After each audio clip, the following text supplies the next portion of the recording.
en el Evangelio según San Mateo, el capítulo 5. Hemos comenzado ya hace unos domingos atrás con esta serie de mensajes acerca del Sermón del Monte y vamos a seguir haciéndolo, creo que por un tiempo. Por lo menos mientras me toque compartir a mí el sermón. Así que hemos avanzado solamente en la presentación. Primer versículo del capítulo 5 y el segundo versículo. Hablamos quiénes eran los que estaban allí. Hablamos acerca del Señor y el mensaje. Y ahora el versículo 3, hoy vamos a ver el versículo 3. Dice: bienaventurados los pobres en espíritu, porque de ellos es el reino de los cielos. Amén. Amén. Tome asiento si usted lo desea. De los pobres es el reino de los cielos. Es una afirmación hecha por nuestro Señor Jesucristo, por Dios mismo. ¿A quién le pertenece el reino de los cielos? El reino de los cielos les pertenece a los pobres. Esos son los que van a heredar el reino de los cielos.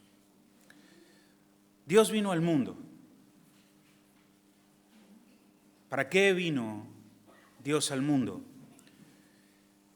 Él lo deja claro aquí en su primer sermón. Este es el primer sermón de nuestro Señor Jesucristo. Y Él dice cuál es la razón de su venida y dice que es para bendecirnos. Bendecirnos. Bienaventurado. Bienaventurado es un sinónimo de feliz, de felicidad. Bienaventurado. Y nos dice aquí que el Señor vino para bendecirnos, para que realmente tengamos una vida feliz. Dios no vino a este mundo para castigarnos. Y el Sermón del Monte es como la constitución de una nación. Usted habrá escuchado esto, ¿no? Muchas veces las naciones precisamente son naciones porque tienen una constitución. Y esta es la constitución del reino de Dios, son las normas, son las reglas. Y Jesucristo es un mensajero, pero no es un mensajero del dolor, no es un mensajero del castigo, es un mensajero de la libertad, es un mensajero de la felicidad. Él vino realmente para que nuestras vidas tengan un real sentido, para que tengan verdaderamente significado. Dios, algunas personas piensan que Dios es una especie de sádico que vive en el cosmos. No, Dios no es sádico. Dios no se complace con nuestro sufrimiento. No es que Cristo vino al mundo para atormentar o para traer tristeza al mundo. No, aquí lo dice el Señor. Él vino realmente para que las personas puedan ser felices. Él quiere que seamos realmente personas felices. Y Jesucristo no ofrece las bienaventuranzas, y esto es bueno también de remarcarlo. El Señor no está haciendo un ofrecimiento de felicidades a cambio de dinero.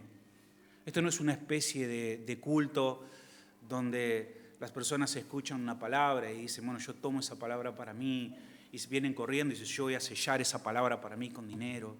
No es una especie de feria de bendiciones, donde cada quien, a ver quién arrebata la bendición con 100 pesos. No. El Señor no es un mercader del Evangelio. No, Él es el Rey del cielo, Él es el Rey de este reino. Pero se ha hecho mucha confusión acerca de estas cosas, ¿no? Pensar que todo lo que la Biblia dice yo puedo de alguna manera poseerlo, esa partecita que me gusta, eso que quiero para mi vida. De alguna manera lo pudiera poseer, lo pudiera tener, y el predicador es una especie de mercader anunciando todas esas cosas que están en el cielo y que pueden pertenecerme si yo simplemente las compro. No hay forma de comprar estas cosas. Así que Él no estaba haciendo estas cosas, Él estaba anunciando las reglas del reino de Dios. Y lo que dice sencillamente es, miren, les voy a decir desde el principio cómo son las cosas para que no pierda su tiempo. para que usted no crea lo que no es. Entonces el Señor dice, mire, le voy a decir claramente cómo es. No es algo para que mejores tu día. No es un mensaje, no es una palabra para que tú puedas emparchar algo que salió mal, algo que te preocupa. No es una pequeña reforma en tu vida para que sigas con tu vida adelante. No, el Señor habla de una demolición total. No es una vida reparada, es otra vida, es una nueva vida, distinta. Es una vida nueva y es una vida mejor, es una vida realmente feliz. Y sin embargo, sí, hay un precio. ¿Y cuál es ese precio? Bueno, precisamente ese precio es no tener nada, no poseer absolutamente nada, ser un pobre, ser un mendigo, ser un indigente. El Señor comienza diciendo en el versículo 3, bienaventurados, felices. El versículo 4 vuelve a decir, bienaventurados. El versículo 5 lo vuelve a recalcar, bienaventurados. El versículo 6, el versículo 7, el versículo 8, el versículo 9, el versículo 10, el versículo 11, bienaventurados. Y finalmente en el versículo 12, el fruto, el producto de esta felicidad es gozo y es alegría. Gozaos y alegraos. Y este bienaventurados, este feliz, este makarios, esta palabra makarios, en griego, que significa simplemente felicidad, no es una felicidad que usted puede comprar con dinero. No es una felicidad la que el mundo pueda ofrecer. No la vas a encontrar en ningún negocio. Puedes ir a ningún lugar y ver en una vidriera que dice, bueno, felicidad. No lo puedes googlear y decir, bueno, ¿dónde hay felicidad? Esta felicidad no está en Mercado Libre, ni en Alibaba, ni en Amazon. No es que te van a ofrecer un tipo de felicidad que cuando tú vuelves a tu casa la das vuelta y dice, Made in China. Esta felicidad es trucha. No estamos hablando de ese tipo de felicidad. Estamos hablando de una felicidad real. Una felicidad que no es de acuerdo a las circunstancias, que no se opaca, que no cambia, que no es transformada, que no es afectada por lo que ocurre, por lo que pasa. Es una felicidad que no se te puede quitar, que no puedes perder, que no puedes olvidar. Macario es una felicidad del ser. Es una felicidad, como pudiéramos entender, que sobrepasa todo tipo de entendimiento. Es una felicidad que no se puede razonar, que no se puede definir en términos humanos. Macarios, bienaventurados, felices. Es una felicidad real, es una felicidad interior, es una felicidad profunda, una felicidad inquebrantable. Y tú puedes decir, bueno, ¿es para mí? Me gusta ese tipo de felicidad. Esa felicidad es para mí. Cualquiera puede decir, yo quiero esa felicidad, ¿dónde firmo? Dígame, ¿dónde firmo? ¿Dónde tengo que firmar? Y yo podría decirte, bueno, detente, espera, piensa, porque aquí el Señor en ningún momento deja letras chicas en ningún lado. Vio como los contratos que a veces nos suelen hacer firmar cuando uno quiere comprar algo. No sé si alguna vez usted quiso comprar un auto, después se da cuenta y dice, mire, ¿sabe qué? Las cuotas son siempre fijas, de verdad, siempre fijas. ¿Cuándo? Siempre. Nunca le van a aumentar. La primera cuota que a usted le llega dice, pero me aumentaron. ¿Cómo fue? Y usted va y dice, yo quiero devolver esto porque me aumentaron. No, si usted lo firmó. ¿Y dónde decía eso? Acá. ¿Dónde? ¿No? Y usted tiene que, sí, ahí lo decía. Bueno, aquí no hay letra chica. El Señor dice claramente que aquellos que deseen entrar al reino de Dios, hay normas establecidas por nuestro Señor. Hay un dicho que me gusta, no sé si se suele decir acá, pero dice, a mí me gusta el café negro y el agua clara, ¿no? Y el Señor pone las cosas así, el café negro y el agua clara, las cosas claras. Y ahí va, entonces. Lo primero que debemos tener en cuenta.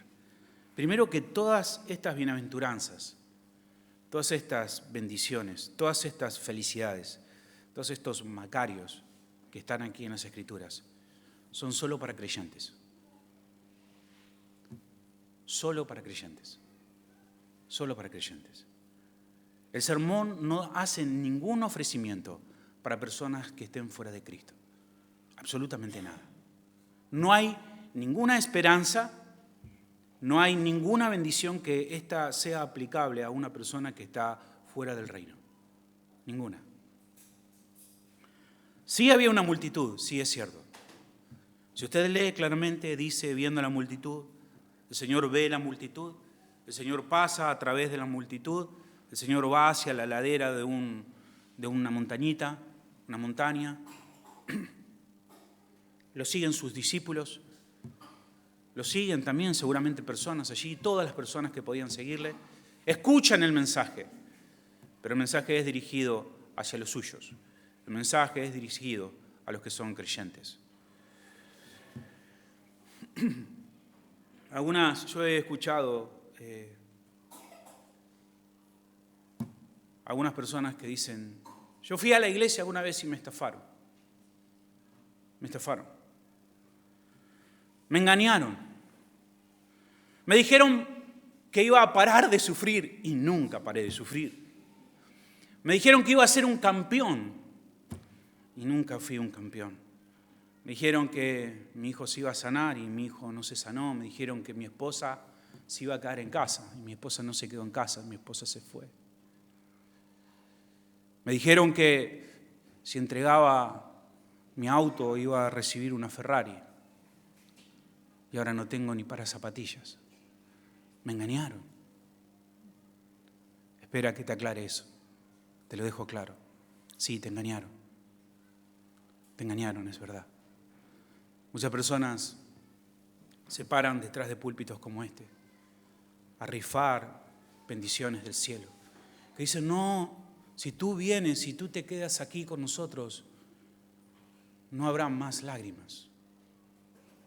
No. Regarás tu vida con lágrimas.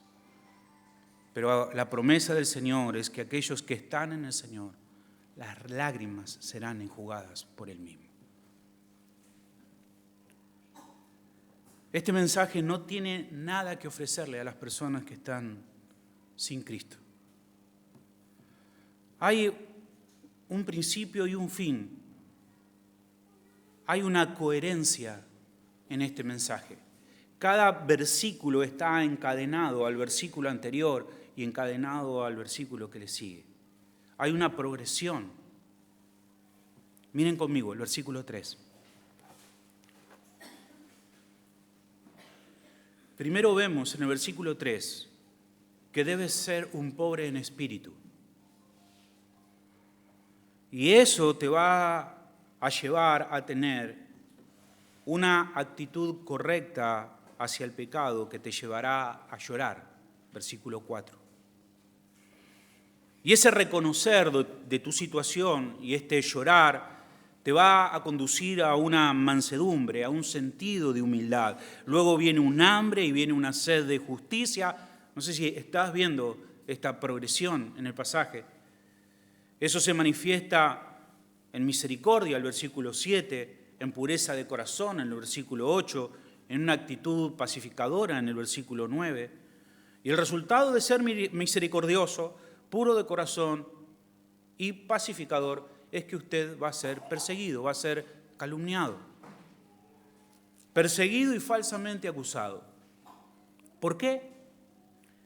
Porque una vez que te vuelves pobre de espíritu y lloras por tu propia situación, una vez que eres humilde y buscas la justicia y vives misericordiosamente de forma pura y pacífica, en ese punto has incomodado tanto a las personas que están a tu alrededor, has incomodado tanto al mundo, que entonces el mundo va a reaccionar contra ti.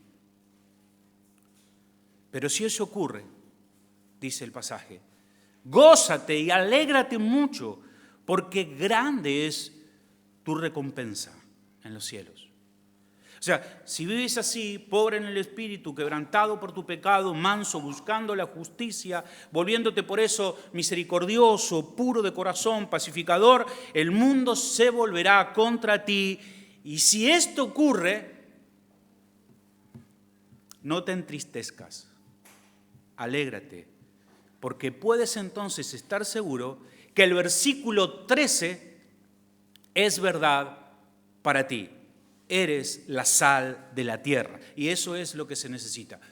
Que seas la sal de la tierra, la luz del mundo. Pero escucha, no puedes comenzar por el versículo 13 siendo la sal de la tierra y la luz del mundo sin haber comenzado primeramente en el versículo 3.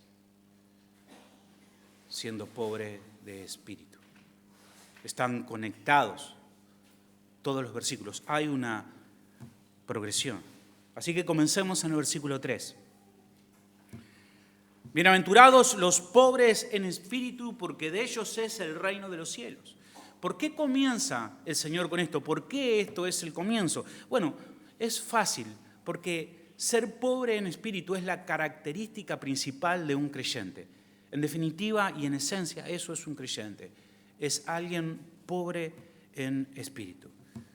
Es lo primero que le sucede a cualquier persona que haya entrado en el reino de Dios. Nadie, absolutamente nadie entra al reino de Dios orgullosamente. Nadie. La única forma de entrar al reino de Dios es siendo pobre en espíritu. La puerta de los cielos no es una gran puerta. La puerta de los cielos es una puerta muy baja.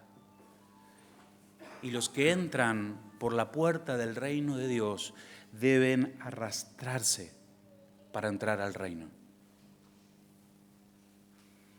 Si es verdad que el Señor está hablando de cosas maravillosas, de cosas altas, está hablando de poseer la tierra, está hablando de ser manso, está hablando de ser consolados. Está hablando de cosas maravillosas, pero sabes, para alcanzar esas cosas debes comenzar de rodillas.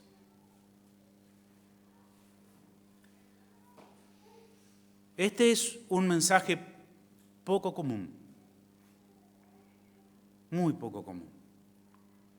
Generalmente no veo en las librerías libros que puedan ayudarnos a ser verdaderamente pobres de espíritu. Al contrario, cuando voy a las librerías lo que veo es, cómo puedes llenarte de autoestima, cómo puedes llenarte de poder, cómo puedes llenarte del espíritu. Siempre es acerca de cómo puedes llenarte de esto, cómo puedes llenarte de aquello. No hay ningún libro que te enseñe a vaciarte de ti mismo.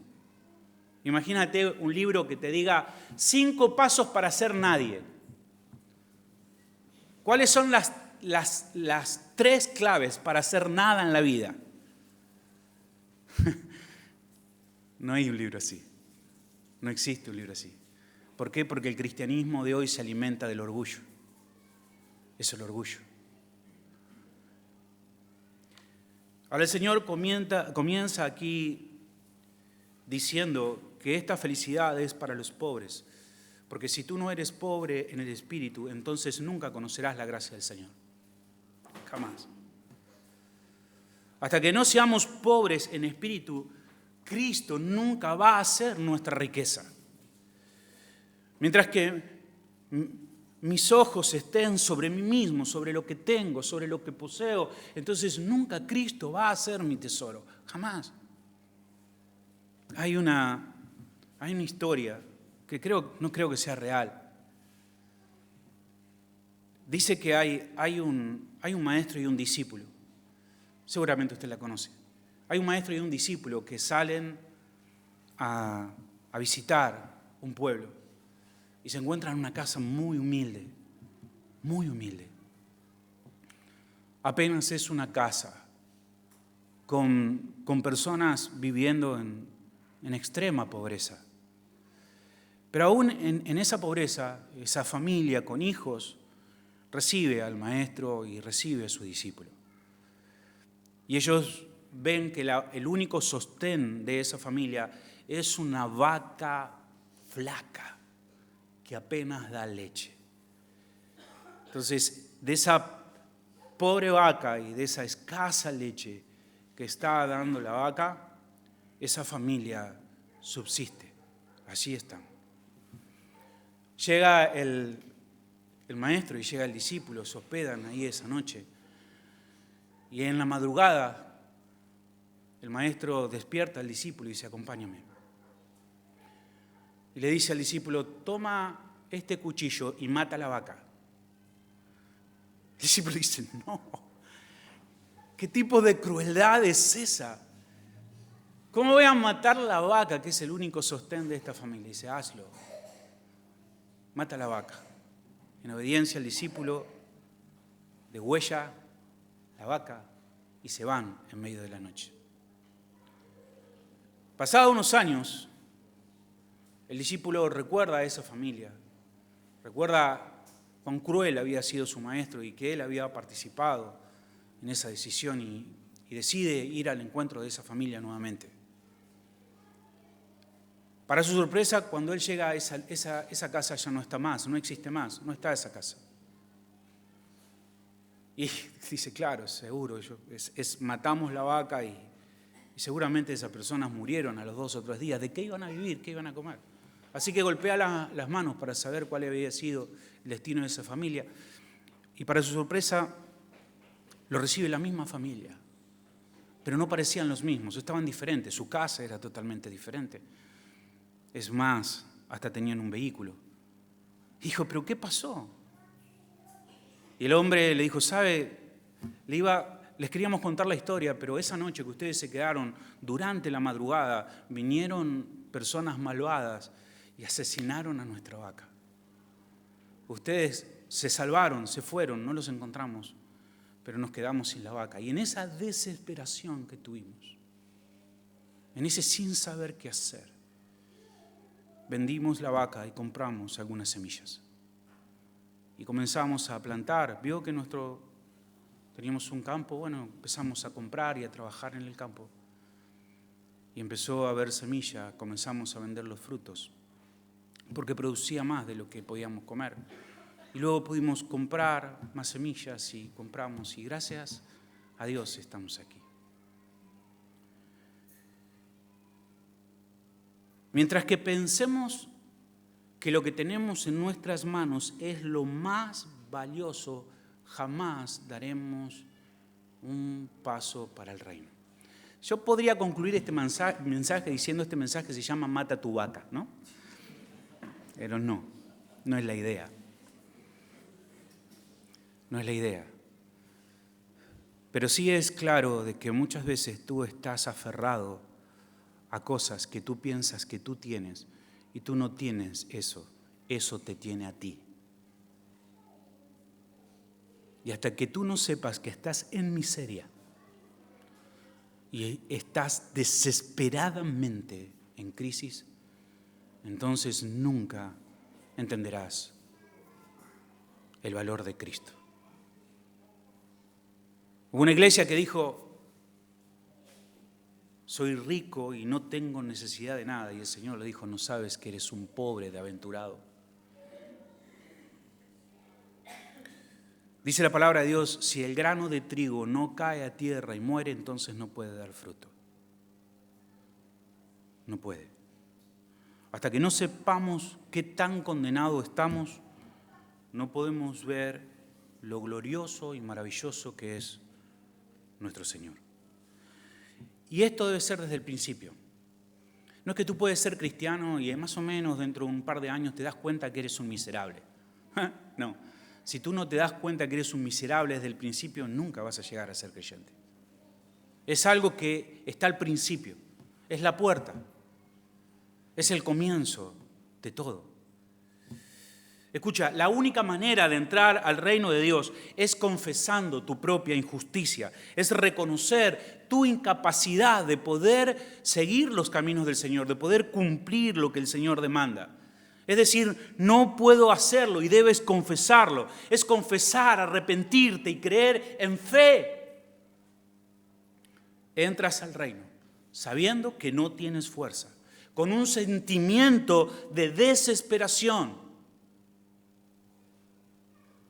Y si quieres ser bienaventurado, si quieres ser feliz, no es que esto es al comienzo, debes mantenerte así durante toda tu vida.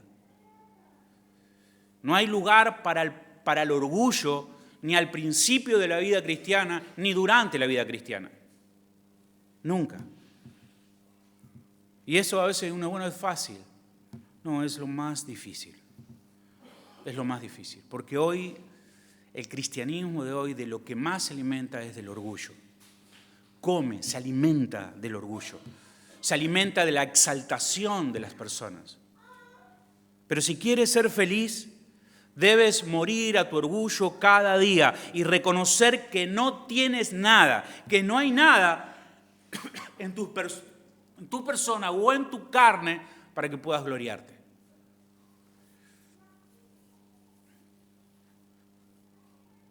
¿Por qué pobres de espíritu? ¿Por qué hay que ser pobres de espíritu? Bueno, porque ese es el principio. Ese es el lugar, el comienzo. Ahora, ¿qué es ser pobre de espíritu? ¿De qué tipo de pobreza nos está hablando el Señor? Bueno, algunos creen que es un tipo de pobreza física.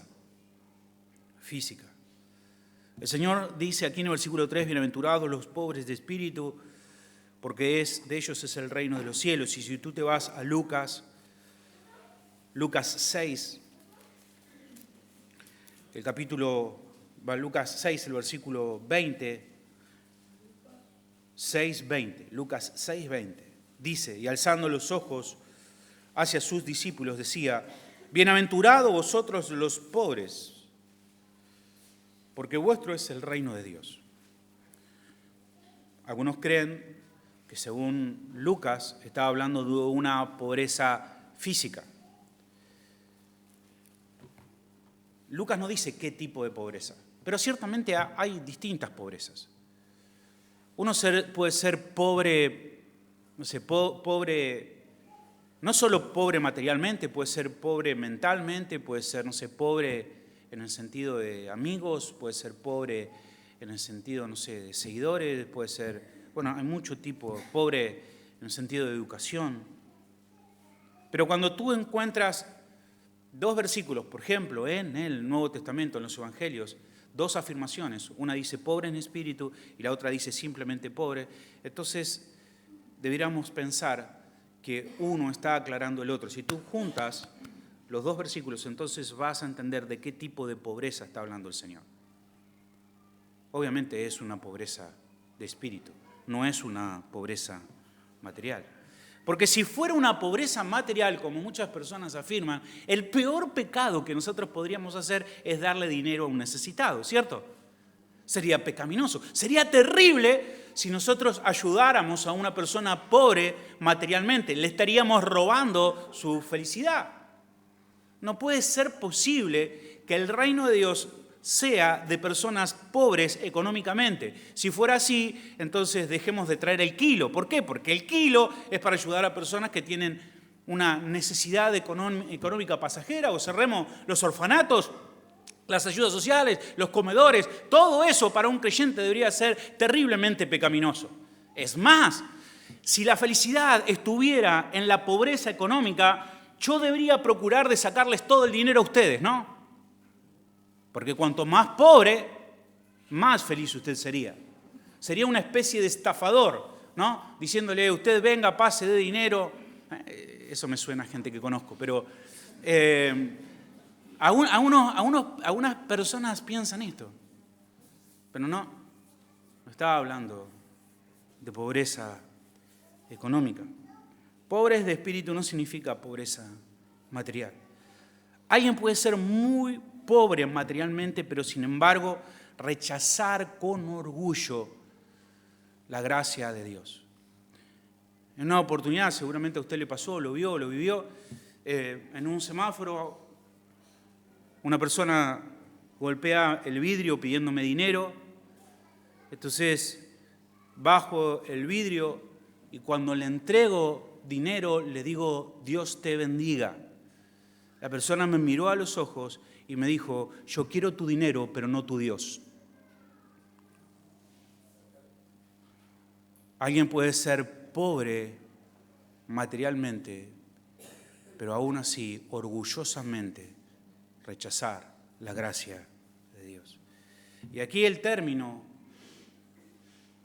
en griego que se utiliza para describir a pobres es el término tojos.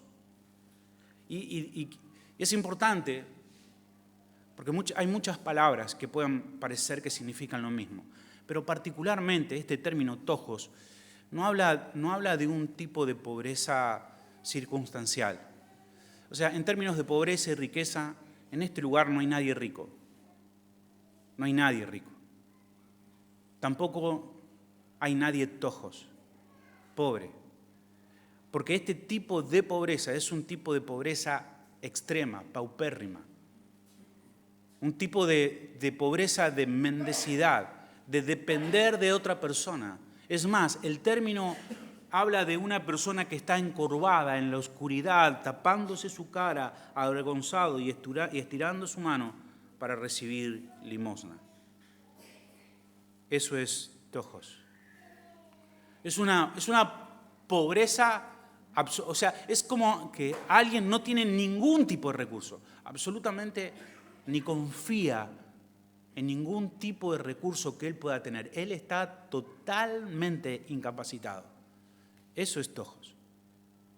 De ese tipo de pobreza está hablando la Escritura.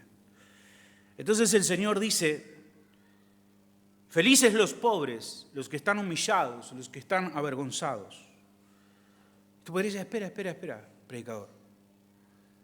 ¿Acaso no son felices los ricos? ¿No son felices los famosos? ¿No son felices los cantantes cristianos, los populares? ¿Esos no son felices? ¿Qué es un pobre en espíritu? Bueno, Isaías lo dice de esta manera. Dice, mi mano hizo todas estas cosas, hablando del Señor, y así todas estas cosas fueron, dice Jehová. Pero miraré a aquel que es pobre y humilde de espíritu y que tiembla a mi palabra. Isaías 66:2. Cercano está Jehová a los quebrantados de corazón. ¿Cercano a quién está? ¿A los quebrantados de qué? ¿Económicamente? No, a los quebrantados de corazón, y Él salva a los contritos de espíritu. Salmo 34:18. Los sacrificios de Dios son el espíritu quebrantado. Al corazón contrito y humillado no despreciarás tú, oh Dios. Salmo 51:17. Porque así dijo el alto y sublime, el que habita la eternidad y cuyo nombre es santo. Yo habito en la altura y en la santidad y con el quebrantado y humilde de espíritu, para hacer vivir el espíritu de los humildes y para vivificar el corazón de los quebrantados. Isaías 57:15. Escucha esto. Dios está atento a los que mendigan por dentro, a las personas que ruegan en su interior, que saben que están desesperadas interiormente, espiritualmente. No está hablando de tener cosas o no tener, está hablando de algo interior. Un pobre en espíritu es aquel que reconoce que solo no puede. Acompáñeme a Lucas 18. Aquí tenemos una definición clara. Lucas 18:9, un pasaje muy, muy conocido. La parábola del fariseo y el publicano. Mira lo que dice. ¿A quién se refiere el Señor aquí? A unos que confiaban en sí mismos. A eso se está refiriendo, a los que confiaban en sí mismos. A que confiaban en sí mismos como justos y menospreciaban a los otros. Dijo también esta parábola. 2 hombres subieron al templo a orar. Uno era fariseo y el otro era publicano. El fariseo, puesto de pie, oraba consigo mismo de esta manera: Dios, te doy gracias porque no soy como los otros hombres, ladrones, injustos, adúlteros y aún como este publicano. Ayuno 2 veces a la semana, doy diezmos de todo lo que gano. Mas el publicano, estando lejos, no quería ni aún alzar sus ojos al cielo, sino que se golpeaba el pecho diciendo: Dios, sé propicio de mi pecador. Dice el Señor: os digo que éste descendió a su casa justificado antes que el otro, porque cualquiera que se enaltece será humillado, y el que se humilla será enaltecido. Bienaventurado, dice el Señor, ¿quiénes? Los que son como mendigos en su corazón. Y me temo que obviamente esta no es una doctrina muy popular. Hoy la iglesia procura resaltar a los que sobresalen, a las celebridades, a los expertos, a las superestrellas cristianas. Pero la felicidad, dice el Señor, la felicidad es para los humildes. Y escucha, cuando tú admites tu debilidad, tu fragilidad, tu necesidad, quiero decirse que ese no es tu final, ese es el principio, ese es el comienzo. No es que cuando tú te declaras vencido, entonces todo terminó. No, cuando tú te declaras vencido en el reino de Dios es cuando comienzan todas tus oportunidades. Y eso solamente no es para ser salvo. Es para ser salvo. No. Esta actitud la debemos mantener durante toda nuestra vida cristiana. Si en alguna vez te asalta el orgullo durante tu vida, entonces te apartas de la gracia del Señor. Dios resiste a los soberbios y da gracia a los humildes. La pobreza en espíritu es reconocer que no puedo, es la ausencia de la seguridad en tus fuerzas, en lo que puedes, en lo que tienes. A mí me gusta mucho eso, hermano.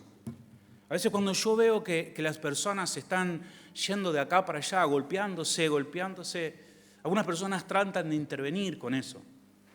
No, pero es Dios, ¿sabes? Yo siempre veo la mano de Dios. Dios generalmente remueve todos los apoyos que tenemos en las cosas que nos estamos afirmando. Y tuviste un problema y saliste corriendo a un lugar y te apoyas de eso y Dios quita ese apoyo. Y vas corriendo a otro lugar y Dios quita ese apoyo. Dios remueve, quita todos los apoyos hasta que debes reconocer que no puedes, que no tienes salida.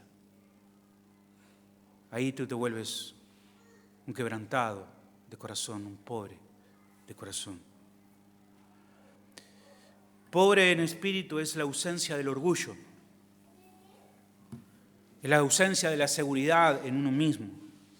Para que puedas llenarte, entonces debes antes vaciarte de quien tú eres. Y este sermón del monte no simplemente le habla a aquellos que quieren seguir al Señor, sino a aquellos que están en el reino. Es un sermón para creyentes.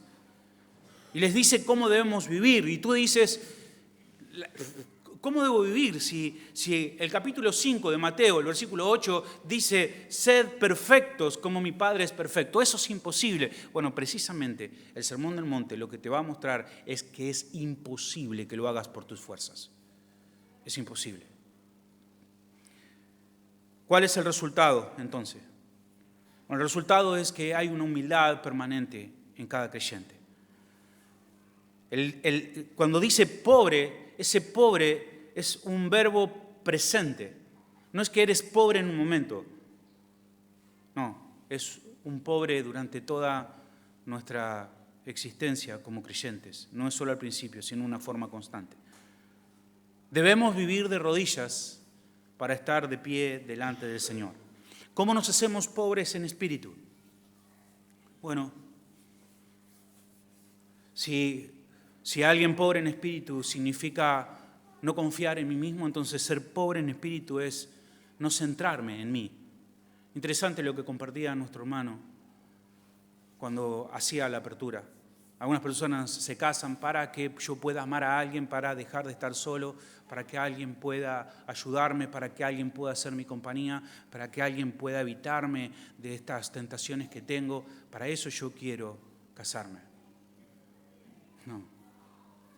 Eso precisamente es orgullo, eso precisamente es egoísmo. Alguien pobre en espíritu es alguien que mira por el otro, alguien que deja de mirar sus propias necesidades y atiende las necesidades de otra persona. ¿Cómo puedo ser pobre en espíritu? Entonces, pon los ojos en Cristo, mira al Señor todo el tiempo. Mata tu carne de hambre. Amén. ¿Cómo puedo hacerlo? Bueno, mata a tu carne, mátala de hambre, de aquellas cosas que te gustan. Hay también una historia que la cuento siempre, pero como hay nuevos, la cuento igual, la cuento siempre. ¿Recuerdan la del perro negro y la del perro blanco? ¿Sí? La conocen. Bueno, esa historia de que un anciano le dice a su nieto, ¿sabes?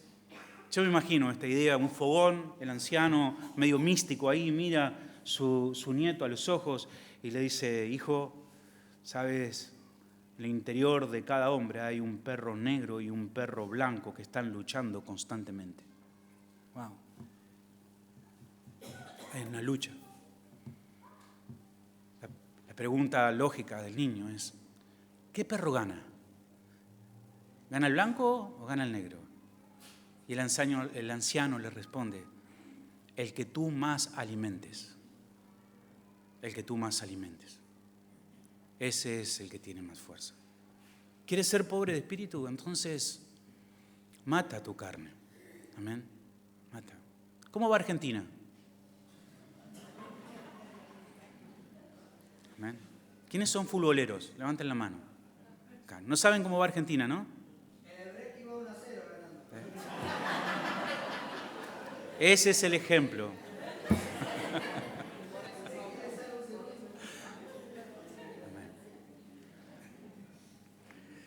Mata de hambre tu carne. Evita los elogios. Evítalos.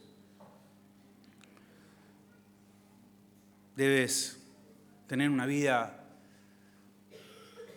de oración, de estar pidiendo constantemente al Señor. Porque ¿qué es lo que hace un mendigo sino mendigar constantemente? Pedir constantemente. Es alguien que ora al Señor. ¿Cómo sé si soy pobre en espíritu? ¿Cómo puedo llegar a ser pobre en espíritu? Ahora, ¿cómo sé? Bueno, algunos puntos que podríamos hacer como un chequeo. Un avión cuando va a despegar de una pista se toma un checklist y se empieza a chequear. Bueno, aquí tienes un checklist para tu vida. ¿Cómo sé si soy pobre en espíritu? Bueno, ¿te estás negando a ti mismo? ¿Te estás negando a ti mismo? Mire, es precioso lo que dice Salmo 131, 1 al 2. Dice, Jehová no se ha envanecido en mi corazón, ni mis ojos se enaltecieron, ni anduve en grandezas, ni en cosas demasiado sublimes para mí. En verdad me he comportado y he acallado mi alma como un niño destetado de su madre. Como un niño destetado está a mi alma. O sea, lo que el salmista dice y lo pone de esta manera es, yo me he destetado de mi yo. Es mi yo de quien constantemente me alimentaba y como un niño me he destetado, como un niño es destetado de su madre. Dejo a mi alma sin alimento. Deja de alimentarse de mi yo. Mi yo desaparece. Solo piensa en Dios y en su gloria y en las necesidades de los demás.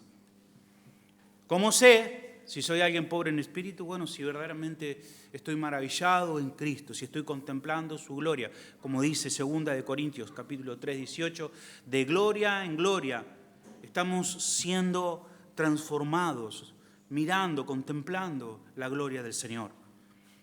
¿Cómo sé si soy un pobre en espíritu? La pregunta es, ¿te estás quejando de tu situación? ¿Vives quejándote de tu situación? ¿Vives mirando a tu alrededor? Porque si eres pobre en espíritu, entonces te das cuenta que no mereces nada. Absolutamente nada. Todo es ganancia. Un pobre en espíritu sufre sin quejarse, porque sabes que no mereces nada. Entonces, ¿cómo sabes o cómo sé si soy un pobre en espíritu? Bueno, si sos una persona que no está pensando en vos mismo, si estás contemplando a Cristo y además estás viviendo sin que la queja sea algo cotidiano en ti. Otra cosa, solo verás lo bueno en las otras personas y verás las debilidades en ti. Cuando uno es pobre en espíritu, considera a todas las personas como mayor a uno. Toda persona, o sea, cuando vos sos quebrantado, un pobre en espíritu, todo es riquezas en cada uno de los que están a tu alrededor. ¿Cómo sabes si eres un pobre en espíritu? Bueno, pasarás mucho tiempo en oración. Si eres un necesitado, entonces eres una persona que pide, y si eres una persona que pide, eres una persona que ora. ¿Cómo sabes si eres un quebrantado? ¿Cómo sabes si eres un pobre en espíritu? Bueno, es una persona que te sometes al Señor sin poner tus reglas. Un pobre no dice, bueno, yo quiero esto, pero el pecador generalmente viene orgullosamente diciendo, bueno, está bien, yo acepto, pero si puedo guardar mi placer, si esto no es tocado, si yo puedo vivir de esta manera, si yo puedo vivir mi vida cristiana de esta manera. No, un pobre en espíritu es alguien que se somete, no pone condiciones, de ninguna manera. Ese es un pobre en espíritu, alguien que se somete. Y un pobre en espíritu es alguien que está agradecido en todo y por todo. Ese verdaderamente es un quebrantado. Ese verdaderamente es un desesperado. ¿Tú estás así? ¿Tú vives así? Termino. La felicidad no es algo pasajero. No es algo pasajero. No es el estar bien. No es simplemente decir, bueno, ok, es llegar a estar bien. No, porque una persona puede estar mal.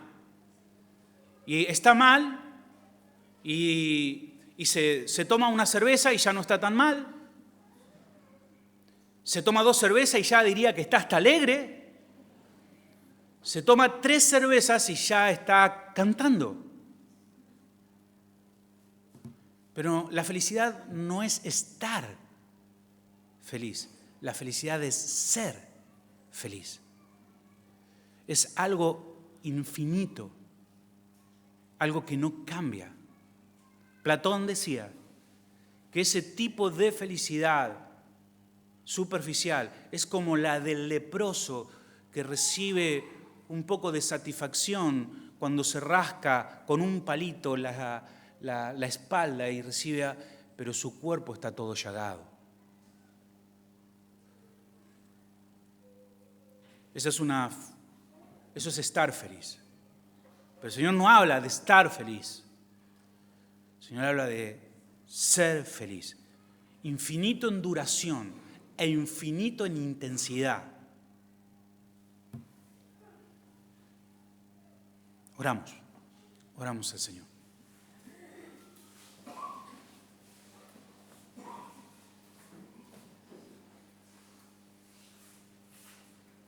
Padre, reconocemos tu amor y tu misericordia y quién tú eres y quién somos nosotros. Y oramos, Padre, para que no seamos artificiales, para que no seamos superficiales, pero tampoco para que busquemos una falsa actitud de humildad y una falsa actitud de pobreza. Señor, que podamos ser como Pablo que decía, tu gracia me es suficiente, solo tu gracia, Señor. Si hay alguien en medio de nosotros que no haya entrado a tu reino, porque hoy puede admitir que no puede, hoy puede decir, no puedo agradar a Dios, no puedo guardar su palabra, no puedo seguir su camino. Yo te ruego, Señor, que tú por medio de tu Espíritu Santo lo capacites en Cristo para que Él pueda hoy, Señor, entrar a tu reino. Padre, te agradecemos porque algunos de nosotros hemos entrado ya y podemos estar de pie ante la cruz, pero luego de habernos arrastrado, de haber reconocido nuestra incapacidad y tu gracia con humildad, con arrepentimiento y fe. Pero te rogamos, Padre, que siempre podamos tener nuestros ojos puestos en Cristo, que nunca perdamos la atención de las maravillas de Cristo y que verdaderamente podamos ser pobres en espíritu, poseedores de tu reino. Permítenos vivir este sermón, vivirlo para ser distintos al mundo, para ser distintos a los que nos rodean, para que los que están a nuestro alrededor sepan que te pertenecemos a ti. Te lo ruego en el nombre de Cristo. Amén. Y